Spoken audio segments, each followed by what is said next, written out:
வாழ்க்கையில நடந்த ஒரு விஷயம். படிக்கும்போது மழை பெய்யறப்ப நான் கொடையை கொண்டு போறப்ப ஒருத்தர் ஒரு ஓரமா மரத்தடி நின்றுவரை நான் கூப்பிட்டு வாங்கன்னு கூப்பிட்டு போனப்ப அந்த மனுஷன் என்கிட்ட கேட்ட ஒரே கேள்வி, நீங்க கிறிஸ்தவங்களா? ஏன் கேட்குறீங்கன்னு கேட்கிறப்ப அவர் சொன்னாரு, கிறிஸ்தவங்க மட்டும்தான் நாங்க உதவி கேட்காமே வந்து உதவி செய்வாங்க அப்படின்னு. அப்ப எந்த அளவிற்கு அடுத்தவர் மனதில் கிறிஸ்தவன் என்றால் யார் என்று பதிந்திருக்கிறது பாருங்க.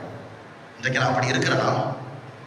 கேட்டாலே நான் செய்யறதுக்கு இன்றைக்கு முயற்சி எடுப்பதில்லை. ஒருத்தர் தேவையில் இருக்கிறார், அவர் இடத்துல கேட்காட்ட கூட நான் போய் உதவி செய்யறேன்னா அதுதான் ஒரு கிறிஸ்தவனுக்கான அடையாளம். நான் பாதுகாவலி தாய் மரியாள் அதைத்தான் செய்தார். இன்றைக்கு நான் செய்கிறேனா? அப்படி செய்கிற போதுதான் நான் கிறிஸ்தவன் என்று மார்தட்டிக் கொள்ள முடியும். இது மூன்றாவது அவர்கள் செய்தது. கடைசியாக அவர்கள் இறை வேண்டலில் நிலைத்து நின்றார்கள், ஜெபத்தில் நிலைத்து நின்றார்கள்.